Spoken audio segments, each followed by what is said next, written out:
Welcome, everybody, to another episode of the He's on Fire podcast. I am your host for today, Jay Boldy. He's on fire! It is a sad day in Phoenix Suns history. We've gone through the emotions all off season and all of our lifetimes, if you want to put it that way. And the little sliver of hope that we had just got taken away today. So. We're going to have a therapy session. We're going to talk about what we're going to do going forward and things to look forward to. I'll give some of my opinions and just sort of the breakdown that I see going forward with this team. So, if y'all want to, put in your inputs in the comments, I'll go through each and every single one of them, and we'll break it down accordingly. But thank you for joining. Again, I bet the last thing you want to see is Suns content. But we have a couple things to celebrate. One, a 30-year anniversary of the Purple Sunburst jerseys that we played in '93, and the jerseys look amazing. So, I can't wait to see that. What's going on, Westville? Nice to see you. That's kind of where my head is at. I think we'll be better in the long run, and I'll break down some of the stuff that Gambo put out a little bit earlier. I'm sad too, Iverson, but I'm looking on the bright side of things. I think you kind of have to.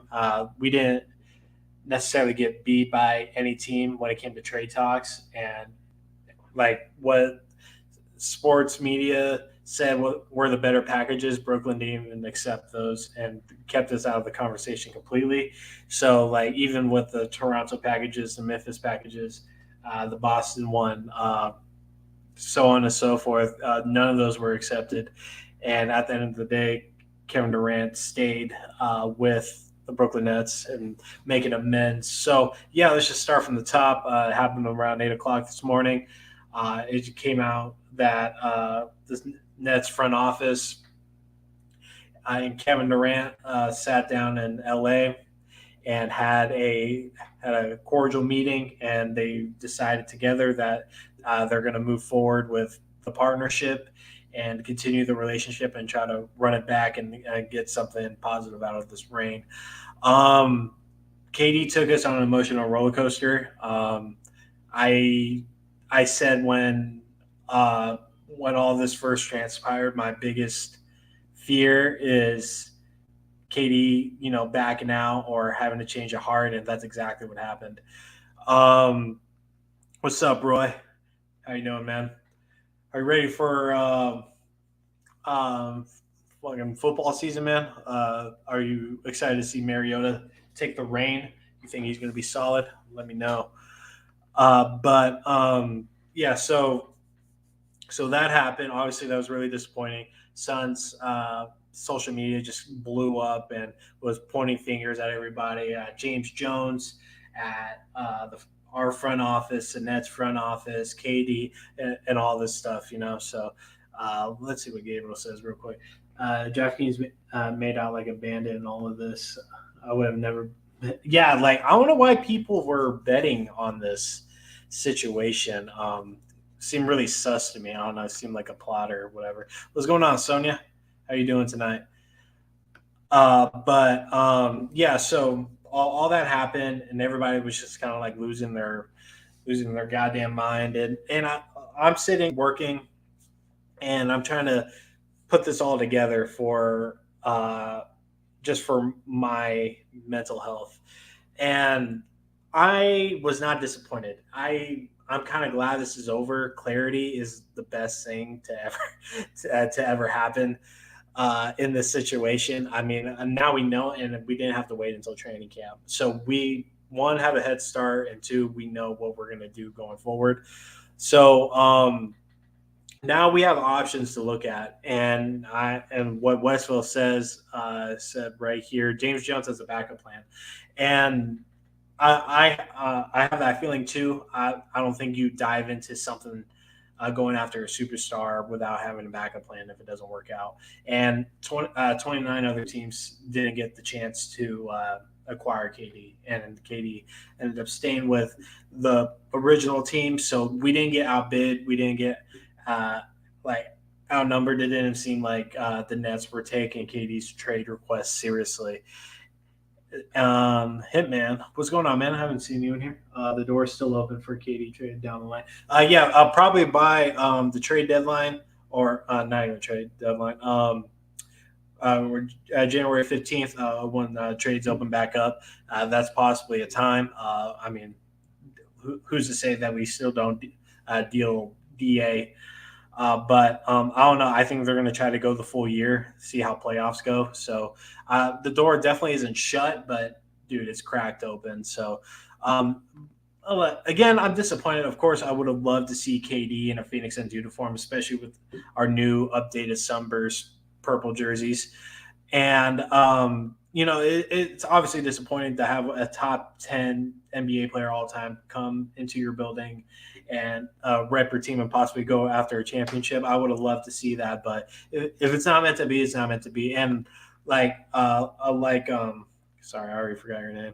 Um, Hitman. Like what Hitman said, like the door's not closed. I mean, who's to say that Kyrie doesn't play another like 30, 40 games and Ben Simmons is like a shell of himself, Like why would KD want to stay in that? And now he only has 3 years at that point, so it's a little more loose. So yeah, let's just get into like what to do going forward. Actually, if you guys can give me a couple seconds, I think Amin wants to hop in here. Um,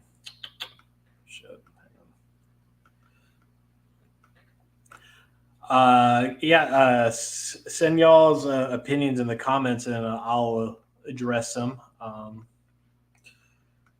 Give me 2 seconds, y'all. I'm sorry. This is very unprofessional for the listeners. But yeah, let's first talk about the whole Flex situation. Let's not kill Flex over this. I mean, this isn't his job. He's just reporting for what he heard. I think his sources are pretty reliable, considering he was on top of all this before anybody else. He never said that KD was going to be his son, but he did say if KD was going to be traded, he would have been a son. But the only two teams that were in contention for him were the Suns and the Nets. And what do you know? One of those options happened. So let's not kill Flex. He's just reporting on what he hears. He's just spreading the word. He has other shit to worry about.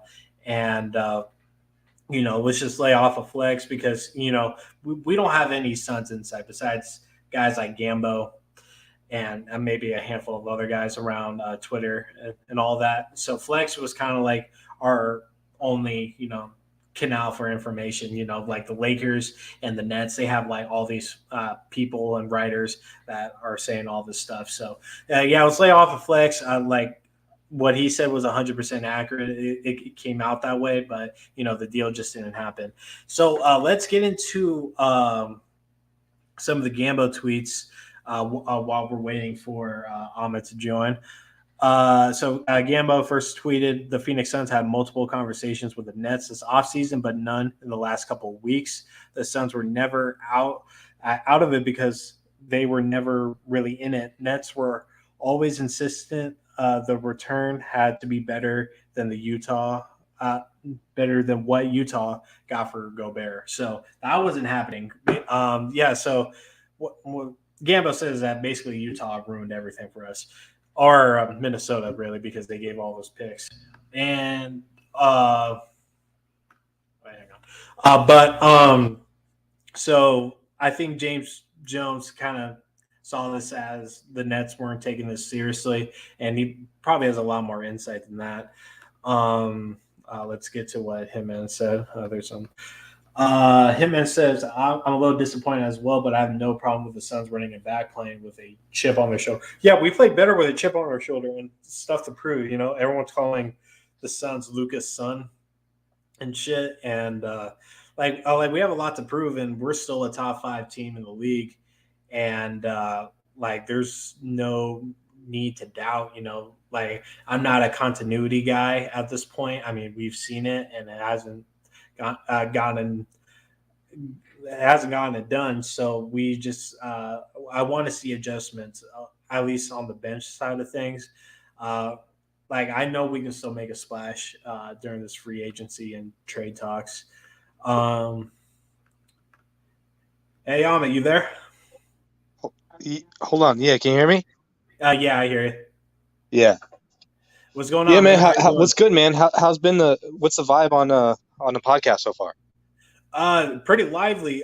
People are giving their inputs and stuff. We have a couple of new faces, and they're giving us some targets to hit. I was just starting the Gambo tweets because he's kind of like the only one that's put out anything about the situation.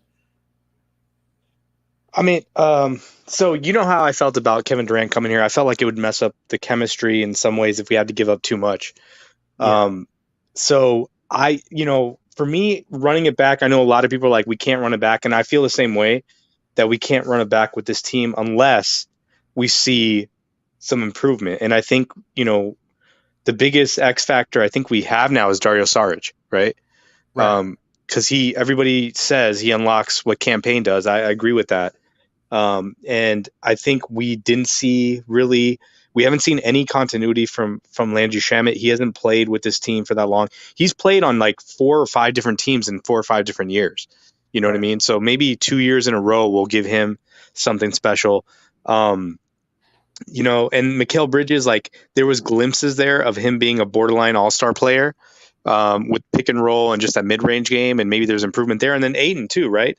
And I mean, if this trade never came up, and the Suns, let's say like we always said, like what if we flipped the 2 years, and let's say we lost in the second round the first year, and we lost in the finals the next year, we'd be looking at Aiden and being like, "Yo, boy, like let's go, Right. Aiden and Booker, right?" I think Yeah. the biggest problem for the Suns and the biggest thing we have to overcome is CP3's playoff like failures. I think that's the biggest problem right now. I think we tried to overcome it with getting Durant, but that takes away, I think, too much of the identity of the team. At this point, I'm looking at it and going, let's look mid-season with the first round picks we have, and see if we can get Jordan Clarkson, Eric Gordon, um, even a Kyle Kuzma type player, somebody like that can make a difference. Like I don't think you have to go and like destroy your team to get the player that you really need. Um, and I said Kuzma off the top of my head. There's probably like 5 players better than Kuzma than I'm thinking of. Um, but it is what it is. I'm not going to hate on Flex. I never will. Dan Duarte, Flex are brothers of ours. So I Mhm. would just say, you know, Kevin Durant changed his mind. He got bullied by the owner, I would say. And this is what I said before is I thought that this whole thing came down to like this is kind of the biggest player empowerment movement, this particular move, because Kevin Durant being 34 with a 4-year contract is different than Anthony Davis being 25 or 26 with 2 years left on his deal, or a Carmelo with a 1 year left when he's like 24. Like this is different than all those deals. And the fact that they were trying to get the Rudy Rudy Gobert plus 20 deal on this, and by the way, fuck Rudy Gobert forever for I this know. shit, because he's not only did he close down the NBA with COVID, but then he did this deal. Is just I don't know, man.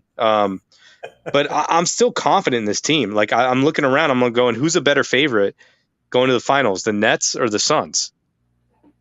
Right. Like most people will say the Nets at this point, but the Nets haven't proven anything besides Katie carrying a bunch of scrubs to the Eastern Conference Finals and borderline almost making it to the finals. But like, who's to say No, that? that was the second round. He even get to the Eastern Conference Finals. You talking about the year where his foot was on the line?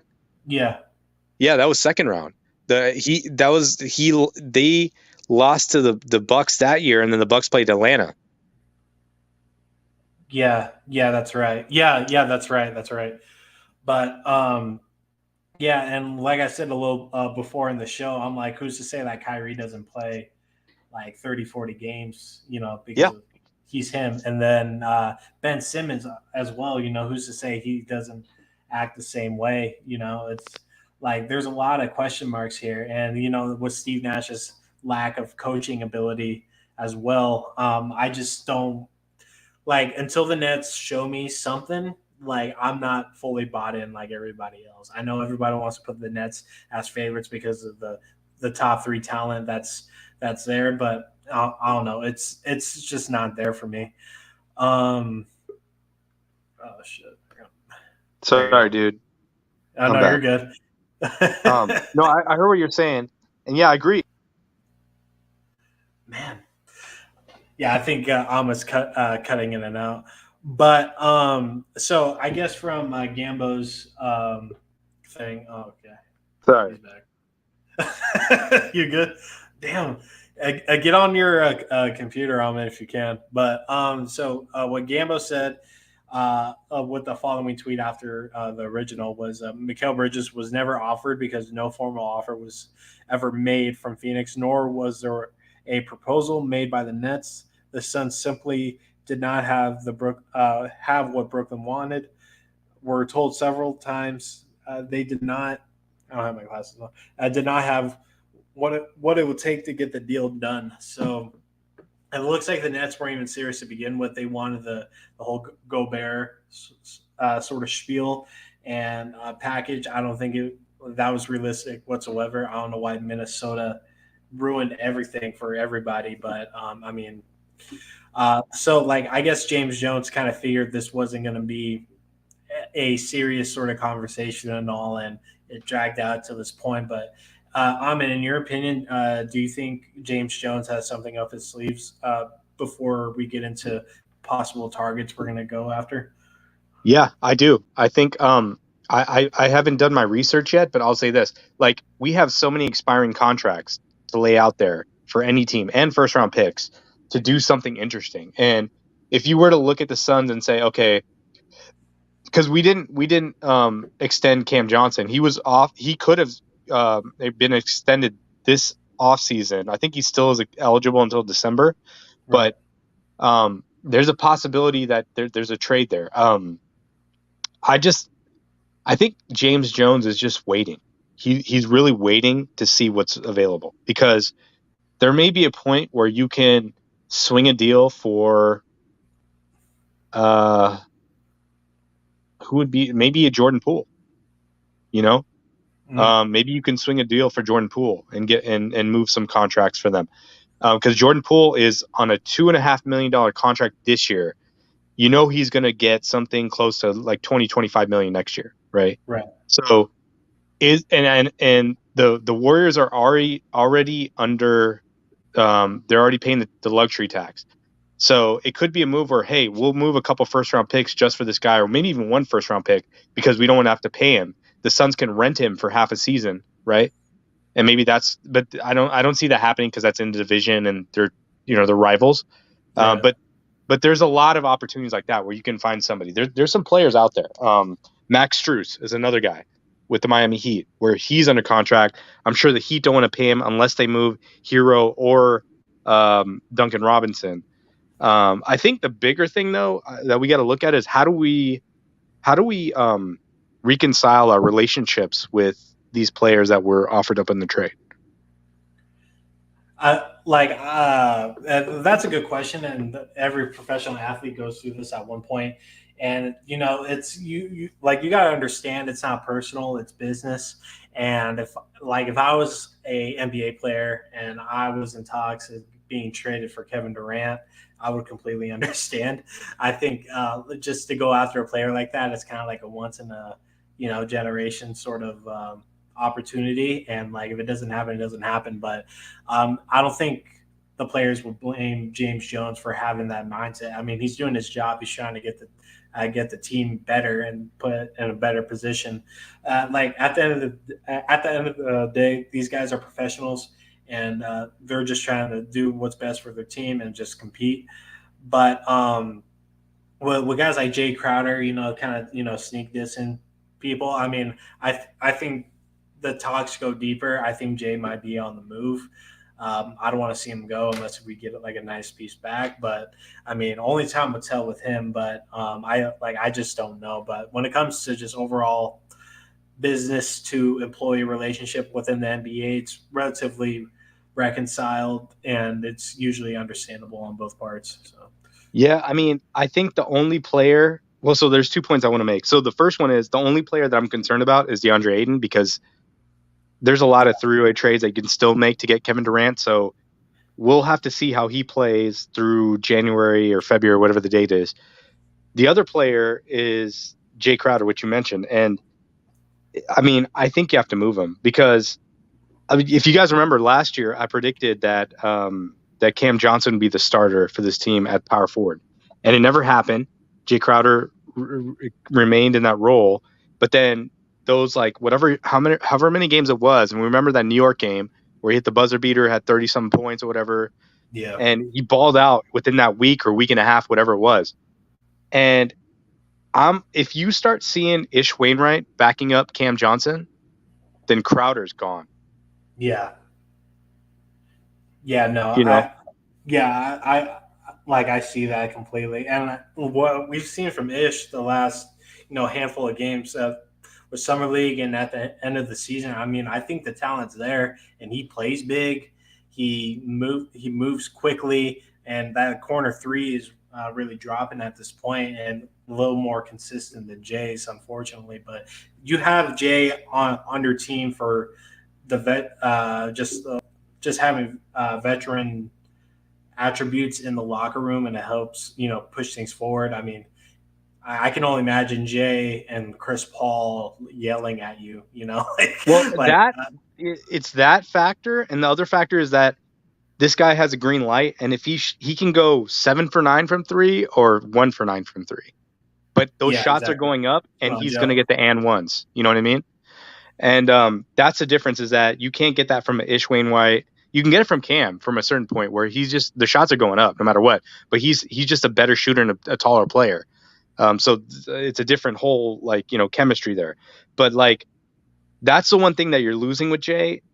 And like you mentioned, the veteran presence and like what he does on defense. And I'm like, is that really that important at this point? Like, how Right. important is that now? And Yeah. there is one other factor. There is a Jay Crowder. He's just a really good teammate in the fact that he's a connector. Like Mhm. when other guys can't get the ball to DeAndre Ayton, he's one of those guys that can throw it to him in the post or throw it over the top. Yeah. Not a lot of the other players are willing to like sacrifice an extra second to do that for him. But he is willing to do that for them. So you give that up, but then I'm like, I mean, it is what it is. Like I feel like if you gave me a bingo card or if you gave me like a betting odds, I say Jay Crowder is the first guy that's going to get traded for sure. Yeah, I agree with that. And well, like you said, like Jay, like what Jay brings, like his defense. I mean, it's pretty replaceable, but it's Yeah. just his overall chemistry with the team and like him finding bigs. Like he's a really good passer. I've never had an issue with just his basketball like IQ when it came to when plays unfold and he finds his open men, especially Da. I mean, the value. I mean, like that was Yeah. beautiful. I mean, he'll forever Yeah. go down for that. But if Jay doesn't want to be here, I mean, we got to trade him, man. Like if it's now, if it's at the trade deadline in January, like we're trying to stay competitive. We don't need drama in the locker room. We don't need ill will and stuff. And Gambo also said in one of his tweets that Cam Johnson is kind of sneaking into the starting five, which we've been asking for. I don't think we've seen that. Have we seen that on it? I don't even know. Only when there was injuries. That was the only time we saw it. I'm telling you, that 10-day period, and when he cooked the Knicks, that was, and then the games. I mean, he averaged like something like 19 points a game on like crazy 3-point shooting. And he was ball dominant too. Like he was running pick and rolls. He was doing a bunch of stuff. Um, that was the only time we saw it. And I just wonder what that Cam Johnson is because like we see the Cam Johnson that just is like catch and shoot or dunk on someone's head or close out and then like if we see another like that's why I always wondered like who is the more valuable player, Mikal or Cam? And I feel like the upside on Cam might be higher than what it is with Mikal. Mm-hmm. You know? Like I would say that too because we already know where like Mikhail's at.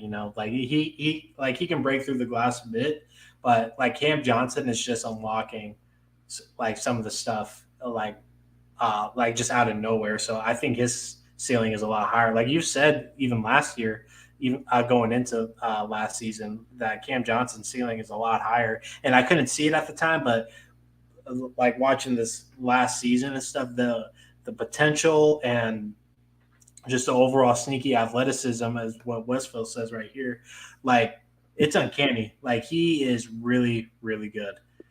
Uh, I miss Yeah, I seeing mean, that. like he like if you go back to the The finals, mic. right? If you go back to the finals, like Mikal played scared and Cam was not scared. Cam was dunking on PJ Tucker's head and making shots and making plays defensively Right. and offensively.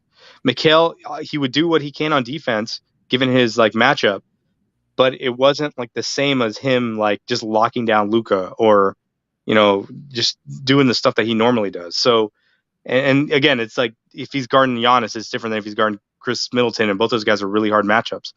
So I mean, like I think Mikal as like his peak, he's probably close to his peak right now. Um, but the thing is, you can take a chance and see what can Cam be, and maybe Cam, maybe this is his peak. You don't know. It could be this is his peak where he's the best 3-point shooter in the league, starting, which I think right even at the end of this season he was a starting power forward basically on any team in the NBA. Mm-hmm. Like if you put him on the Lakers, you slide LeBron to the three, Right. easily. I mean, he's just a starting, and He's what kind of a money does starting a five starting regardless. power? Yeah. What's that?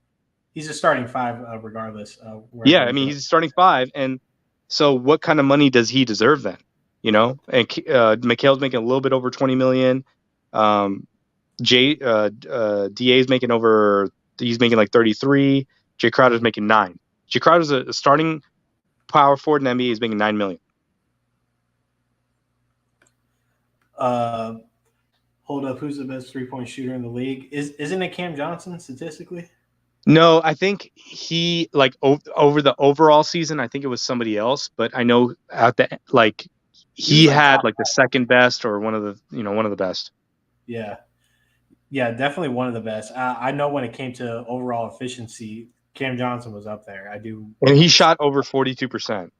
Yeah, yeah, and like before All Star weekend, like it was a little bit higher too. Like it was up there. Um, Mom, I'm scared. Pick me up. This conversation is scary.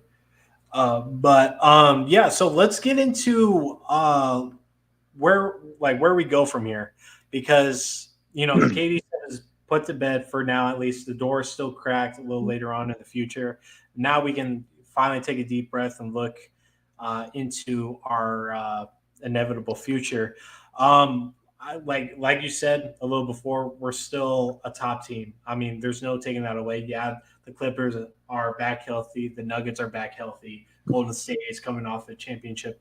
Uh, you know, But they lost a lot of players. They lost three but wing players. yeah, but they lost a lot of players, and with Jamal Murray being out for 2 seasons, the chemistry is going to be weird for a while. The Clippers, Kawhi is like the Clippers are a little bit better, but they have to incorporate John Wall into the starting and put Reggie Jackson back into the running the bench and stuff. So things are going to be a little bit weird in the West going forward, but like we're still a top talent. I think the Grizzlies are going to draw back a bit, but like so our best options available. I do have some sort of categorized a bit. I say the most realistic right now is going after guys the following: Jordan Clarkson, Boyan, Jared Vanderbilt, and Harrison Barnes. Out of those names, like what appeals to you the most, Amit? I like Jordan Clarkson the best. I don't know if he fits the best with this team, but so if you're going after Jordan Clarkson, that means you got to get rid of campaign. Like Right, that doesn't work. Like he can't be the guard in between those two guards, right? right. Between him and CP3. The other thing I thought was, can we get Schroeder? Because he's a free agent. He has not signed with anybody yet. Schroeder's available. Can you get Schroeder and put him in with campaign? And then if you put him in with campaign, then I think you got to move Shamit. because they're both like two-way guards. You know what I mean? Like they're not necessarily straight point guards, and Shamit would clog that up. So I'd get rid of Shamit and trying to get somebody else. Um, Going back to the things that you tweeted about with Julius Randle, what if you package because okay, so let's say that New York does a deal and they trade out all their prospects to get Donovan Mitchell, right? Right. So they got to go get another guard. Um, Even though they just signed Jalen Brunson, but maybe they want to go 3 guard lineup. This is thinking outside the box. So maybe we can package, because they're going to get rid of their whole bench just to get Donovan Mitchell. Maybe we can trade with them to get Julius Randle for I have not matched up the salaries yet, but let's just say Shamit, Campaign, and Saric, and a first rounder or something. Yeah. No, I could definitely see that. I mean, with Randall, he's making like I think like 26 a year, so that's a little tough. And plus, I think he has like 3 or 4 years on his contract. But I feel like the Knicks want to move off of him. And like Julius, he's 27 years old now, and yeah, he had a relatively sort of bad season, but all of his seasons before 2020 are pretty consistent. So I think it's just under the Thibodeau system that kind of threw things off. But I think Clarkson is really appealing, but we got Dwayne Washington Jr. Obviously, they're not at the same level, but they play very similarly. So I think we can mold Dwayne into what we're looking for. Like, of course, I would love Jordan Clarkson, and if we get him, I'm not gonna complain. But we would have to ship out campaign and some other pieces. And reminder, we own all of our picks, so I think we have like 5, 6 that are available, and Danny Ainge thrives off of those picks. So like we can end up just sending one player with a handful of picks and get some good stuff back. With Boyan, I mean, he's a dude that can create his own shot. He's really not that good on defense, but Duke can shoot from practically anywhere, and he's pretty dangerous. You have to keep your eye out on him. But if we can get Clarkson and him together, I'm willing to send out a couple players along with some picks to get those guys. Yeah. But a guy like Harrison Barnes is a good replacement for Jay Crowder. He can shoot at the three a little more consistently, and his defense is subpar. It's above average. Like Jay. I think the defense is kind of like the same level, but I think Harrison Barnes. I think he's less drama and Yeah, but let he's too much salary. Like the problem is like yeah you can get the same thing from Cam Johnson. Is that not offensively, because Harrison Barnes is a much more polished player on offense, but you can't, like if you're gonna trade away Jay, you cannot get him back and think that like okay it's gonna work with Cam Johnson. You know what I mean? right yeah. That's kind of the thing. So if we're really looking for a power forward, like, would you consider Melo? Um, he's the end of bench guy. Yeah, He's not playing any minutes for me that matter. He's Langston Galloway type player. like if we get a nice piece to go along with the bench and have a third scoring option, or just a fourth scoring option for the bench unit. I mean, I think our bench goes back to our finals year. Like our bench was so dominant and just kind of like ran teams out the gym that our starting five didn't really have to do much. But I think Melo can contribute. I mean, when he went to Portland and was coming off the bench, I mean, he was really solid. And the Lakers, I don't think have used him properly. So I do see some, I still see potential in him, and like him and Chris Just Paul, they're practically best friends too. So that That's might, true. I just don't see if it fits in the point five. Like what is he yeah, going to do in the point five? Like he's going to be a standalone shooter. And then he doesn't play defense, which is like part of the program that Monty's put together. So I mean, yeah, like the guys that get away with not playing defense in this system are guys like Dario and Chris Paul, even though he played defense the first year, but he's declined now going into year 3, and it's not going to be as good. And who else doesn't play defense in this? Langston Galloway was not very good. I mean, there's guys, all right, like there's only limited time for guys that don't play defense in this system, Right. Like, especially at yeah, a power forward position. That's a critical position. it is. It's playing alongside of DA. You got to know where you're moving. You're not in the way, and you got to clog the passing lanes. I mean, And you're going to get switched off. Like they're going to yeah, target you and a switch you ton, off. a ton. Yeah, exactly. So to replace Jay, it's going to be tricky. He knows the system inside out. But if we're wanting to change some things around, I mean, I think Jared Vanderbilt will be a nice addition. The dude is a rebounding machine, and he's pretty good when it comes to working in the paint offensively. What do you think about Vanderbilt possibly coming? Uh, what would you have to give up for him, though? I feel like he's too Not a much of an lot. asset. You don't think so? No, Okay. I mean, like he's not shooting in like 10 feet out. Like he's I very mean, limited on offense. But I think can you that's what put together a package of like second round picks and maybe what's his salary? I can look it up real quick. I mean, do you think like it could be second round picks and maybe, and this is like such a Laker like thought, like, oh, maybe we should trade our worst player. Can we trade Torrey Craig and second round picks for this guy? Yeah, I think so. So it says Jared Vanderbilt signed a 3-year, $13 million contract with Minnesota, including, uh, dude, like his whole contract is guaranteed. Jesus Christ, and an annual average salary of 4 million, 4.3. So okay, so I mean, do you think Minnesota's all in at this point? Like Minnesota is like, this is what we're doing. I don't know yeah. if they can really make moves around the margin until, halfway through the season to see what works. But Well, Vanderbilt is in Utah now. He was part of that oh, trade. sorry. Yeah, okay. So he got traded. Yeah, he got traded to Utah. I Yeah, mean,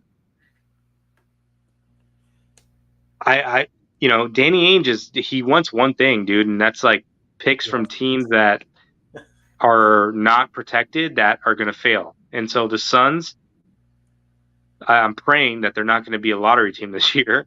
That would be disastrous in every which way possible. Hmm. But when he took those Brooklyn picks unprotected, he knew what he was doing because he traded a bunch of bums to them, right? Or not bums, but just guys that were washed at that point.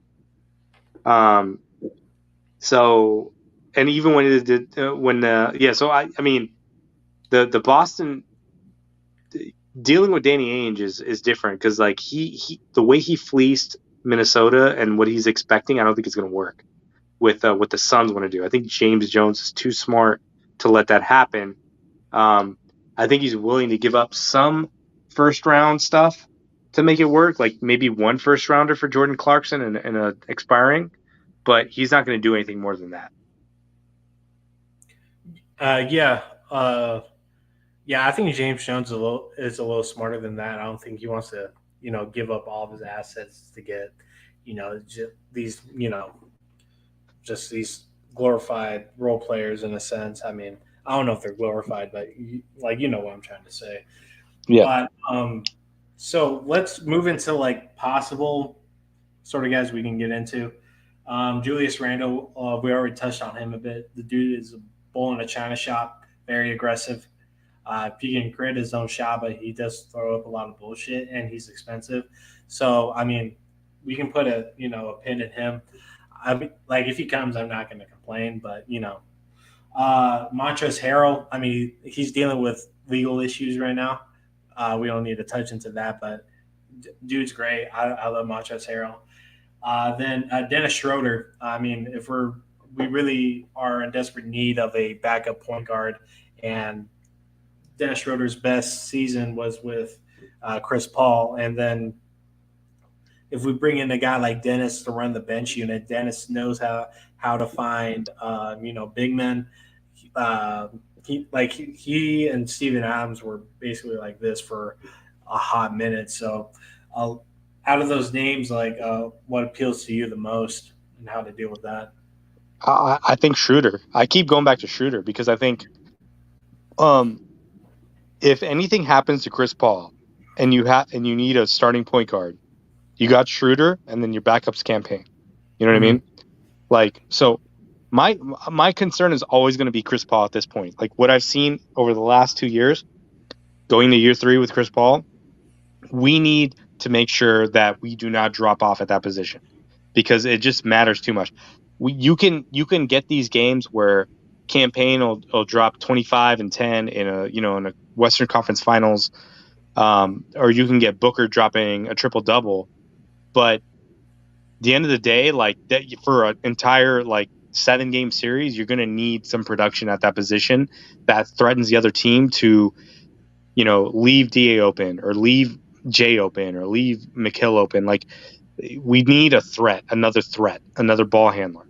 So I'm just going to say Schroeder, and if you can make it work with Schroeder and um, Campaign and Shamit, those three guys, and now you added um, Koji and what was the other guy that they added? Landell, Yeah, no, the backcourt in the backcourt. uh, Damian Lee. Yeah, Lee.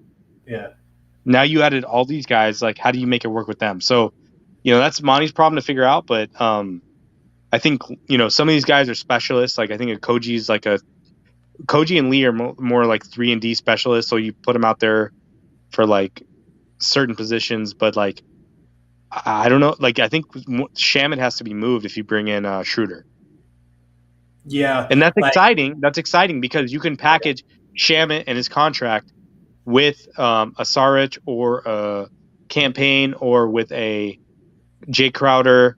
I think there's one other expiring contract, or with like a Torrey Craig, or even uh um Bismack, if you mhm. find the right deal to get the right big, you know. Yeah. Yeah, like I keep on going back to Schroeder, just like you said, like he's by far the best backup point guard we can get outside of Eric Gordon. And like he already has continuity with Chris Paul. And let's say Chris Paul was to go down, I think Dennis Schroeder can hold his own and facilitate like he needs to. And Yeah. then when it comes to big guys, I mean LaMarcus Aldridge is still out there. I mean he might No possibly thanks. not. Be there. No Uh, thanks. but it is interesting. I do keep on going back to Dennis Schroeder because like even though we got a little beef with him from the Lakers series, like I still think he's a pretty complete player. I like he has a nice little midi, exactly what we run. I think he can fit this point five really well. And who's to say great coaching from Monty isn't going to unlock another side of Dennis Schroeder? It's something that he hasn't gotten, uh, before in his career. So yeah, that's definitely a guy that I'm eyeballing, and I'm hoping James Jones can at least grab him. If he grabs Dennis and everything stops after that, I say like we're okay. Like am I like am I in the right like headspace when I say that on it? No, I mean, look, like you cannot. That's a talented player that was trying to get. He declined a 4-year, $84 million deal from the Lakers Yeah. to just test his own free agency. You're talking about, um, you know, he's a Super Six guy, Super Six man. Um, so if you can add him to the team, you have to do it. But the chemistry on this team is going to change big time if you do that. Yeah. And that's where Monty and James Jones and the rest of the coaching staff and front office have to figure out how do we make it work after that. But I think that's the deal you make because even if you did the Kevin Durant deal, the same problem, you have the same problem, right? Exactly. Like you're trading away like core players to make this world deal work, and you're losing on defense and hustle and some other things.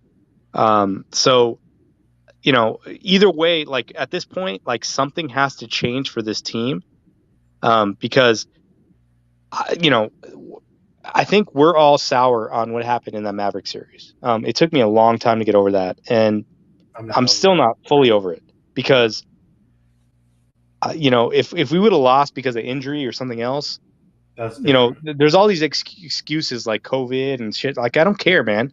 We're better than them. We were better than that team.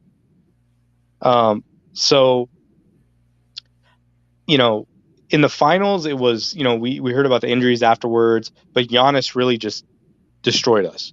Yeah. And the play calling, or I should say the foul calling, that he Awesome. got was like Yeah. insane. Like DeAndre didn't have no idea how to play him defensively, and got him in foul trouble, and it shook us. Um, so I just think like we won 64 games. We're bringing back a really strong core that's still developing. We haven't even seen the best of Booker yet. Which We is don't even know what that is yet. When you watch his highlights, I'm just like, where was that guy like last year? Like some of the highlights from like 2019, I'm like, what is? He was just fucking free balling. He was just like doing whatever he wanted. he was behind. But he's running the system now where he doesn't do that shit anymore. And I'm like, I just want to see that guy again. Yeah. Like I'm hoping Chris Paul takes a few steps back when it comes to just overall importance. Of course, we still want him to facilitate and him doing what's best, but like what's been driving us Suns fans crazy is not getting Da involved, and we need to do that the whole season, not just at small little windows like in the Pelican series or a couple times even last year during the playoffs. So um, And he yeah, like, needs to really be conditioned too, like to play. Because like I don't know what his conditioning is, but it seems like he doesn't want the ball because maybe he's tired or maybe he's resting because what he's doing on defense. And we need to see the full package from him this year. Like we need to see that what we saw from Booker last year on offense and defense. We need to see that from him this year. we need to see a jump this year in offensive efficiency and usage. I mean, that comes down to not only him but the team as well. And Booker needs to be better with finding Da too, because he's not like it's either he's not doing it or he's not good at finding him, and he's worried about what he's doing. So I'm hoping Da and Chris Paul, Da and Booker are the 1 and 2, and Chris Paul can just do Chris Paul things. You know what he's best at, and bringing in a guy like Dennis Schroeder is a big improvement from campaign. I think everybody will agree with that. A lot more consistent offensively when it comes to shooting and distribution, and I think we get a lot less bad plays from Dennis Schroeder because the last thing he wants to do is fuck up. So um, let's go into the long shot sort of player we can go after. It came out today that what Gambo said is that a few teams are eyeballing Donovan Mitchell, the Lakers, Miami. Miami later on said that they're not interested, and a couple of other teams. Um, you think Phoenix should at least try because the Lakers don't really have any assets. I mean, they can send players, but I don't think Danny H wants players back. I mean, we have the picks, we have expiring contracts, we have some pretty decent players. You think it's a long shot to go after Donovan Mitchell? Because imagine Chris Well, Paul, Booker, Donovan Mitchell, and then uh, Mikal and Da. I mean, I think it'd have to be a multiplayer trade with Chris Paul have to be included in that trade because how do you play those three guys together? I don't think it works. Um, but even going beyond that, like thinking about Danny Ainge and his like how he's done his picks, he'd rather do a deal with the Lakers because if the because he's going to ask for unprotected picks.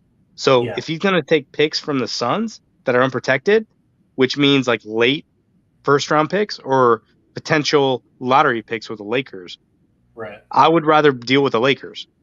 You know what I mean? Yeah, like logically, it makes more sense to deal with the Lakers, and plus, you're also making them a lot worse and a lot more tight to deal anything.